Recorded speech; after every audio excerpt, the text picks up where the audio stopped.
all of you saying that fat bitch me? Is that what the you guys have been saying? Are you saying the fat bitch on the screen in green is me? Me tight right now, twin. Y'all getting me tight right now. I ain't even started. You getting me tight right now, twin. Are you kidding me right now? Are you kidding me right now?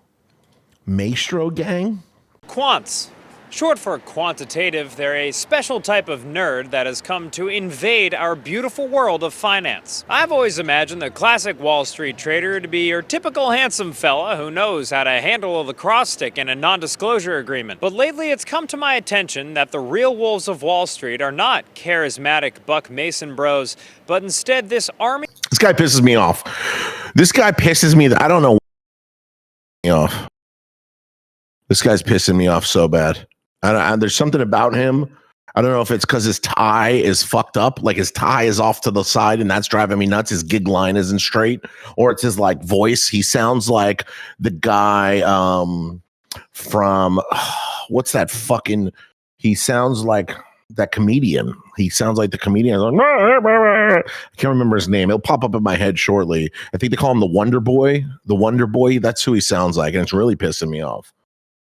Of reclusive dweebs who are pulling in fat salaries and wrestling with complex mathematical algorithms that would make my old John Mulaney. Yeah, he sounds like John Mulaney, and it's really pissing me off right now. He's on the trading floor, commits seppuku inside of a Just Salad. Learning about quants, folks, has truly turned my world upside down. So put on your sweatpants, pick up your calculators, and leave those boat shoes in the mudroom.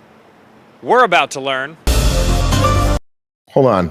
Back it up. Why does his legs look like that? Why does his legs look like that? Why does the legs look like the finger motion? He has a severe vitamin D deficiency. That's the product of a severe vitamin D deficiency, and means that he didn't go in the sun a lot as a kid. You could tell by his pasty white skin and his fucked up knees. He's got one of those weird like knee walks where he walks like a child as an adult. That's a severe vitamin D deficiency. Quantitative strategies are incorporated across the financial industry. But when people say quant, they're probably referring to the most famous types, traders and researchers at fancy hedge funds and investment firms like Jane Street, Citadel, and 2 Sigma. These quants use financial models to try to pin down the future values of securities, commodities. What's MOF? MOF? What the fuck is MOF? Currencies and all types of financial products, and it's a job usually given to young people fresh out of top-tier schools and seasoned from years of math competitions and Adderall. And it's these peeps who generate a lot of moolah and a lot of buzz. What exactly is a quant? What's a quant? The pinnacle of finance. They get paid a lot, like $500,000. $250 an hour. $500 to $700K total comp. How do I become a quant? That's my quant. Your what? My quantitative. My math specialist. Look at him. You notice anything different about him? Yo, I did not expect that. That's my quant. Athena? The moderator at MOT? Dude. So who exactly are the people behind the monitors? I spoke to some smarties who have been inside the world of quant in various ways, some of whom preferred to stay anonymous, but none of whom were afraid to give it to Papa journalism fast and straight. What do quants actually do? Right.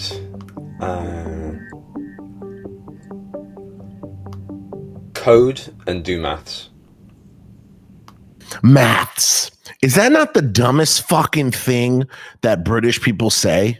Like, is there anything dumber than British people saying maths? Or wait a minute. Full circle. Are we retarded as Americans because we just call it math and mathematics? Well, great. This has been a lovely interview.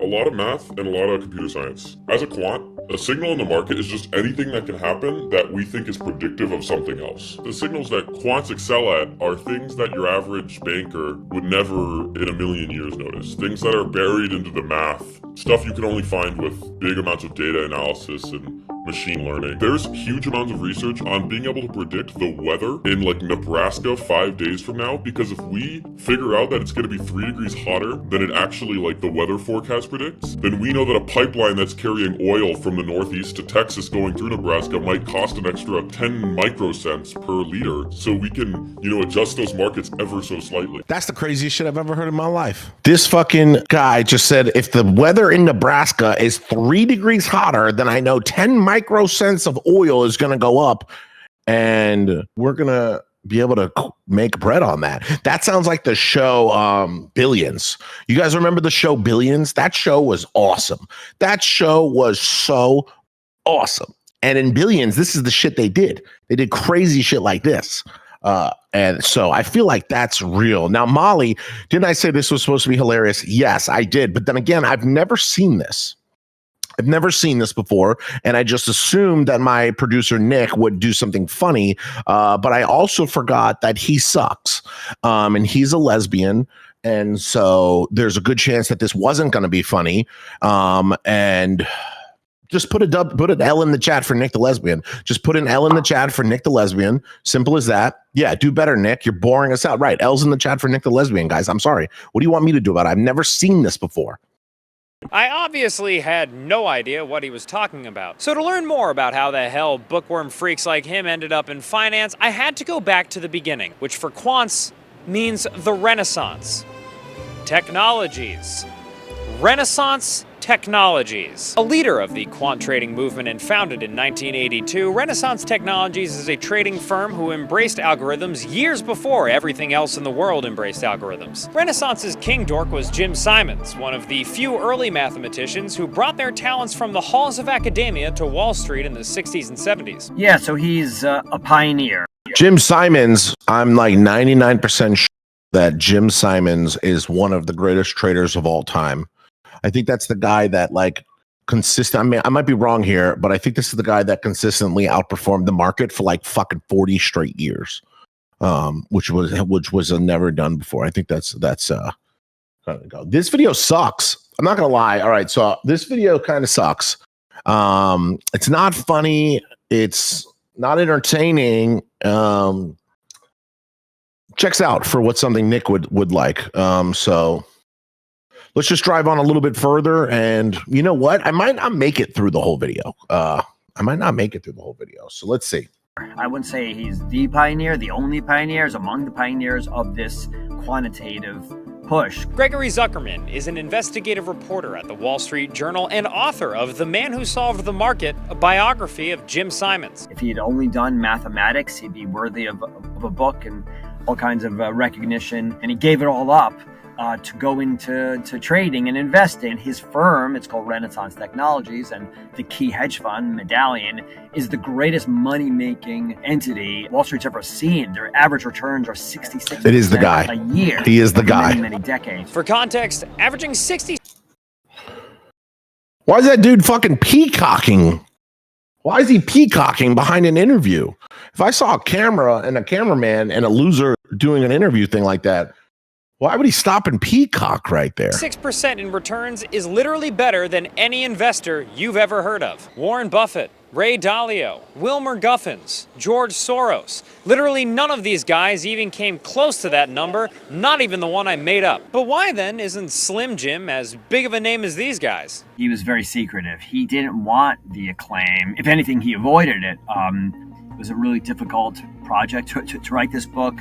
People weren't allowed to talk to me. They're not allowed to talk in general. They have these really thick NDAs. And it turns out the secrecy that defined Renaissance is actually quite characteristic of the quant industry in general. They're worried someone's going to pick up on some of their secrets. They don't let people talk, and they sue you if you go to another firm. So if you're, going on yapping about, this wacky new trading strategy you found, they're going to go implement it at their firm, and you're going to lose all your edge, because you can't have edge in the market when everyone knows what you know. All of the value is to be had in being the only one that knows what's going on in that specific scenario. Fortunately for these firms, under the radar is how their mathletes like to operate. These are academics. These are kind of quirky people. They're not people that bask in the limelight at all. They run from the limelight. So I enjoyed solving maths as a kid. I used to enjoy the process of being able to apply some solution and get some exact answer and know that it was correct. I enjoyed having to think about, kind of work out the puzzle. And I think after a while, you can kind of get addicted to that feeling of trying to solve these problems. They're not really motivated as much by money, even though money is certainly a part of it. You know, these are people who just want to solve basically interesting problems. I think it's a completely different motivator in some ways than other parts of the banking world. Right. I mean, I'm sure the salary doesn't hurt either, I imagine. Right. But even if these... Right. Whoa! Was that fucking Lama? Right. Whoa, hold on. Breaking fucking news. Was that Lama? Kind of looks like just a big fucking head. It just looks like a huge head. Yo, hold on. That's fucking Lama. Boy thought he was slick.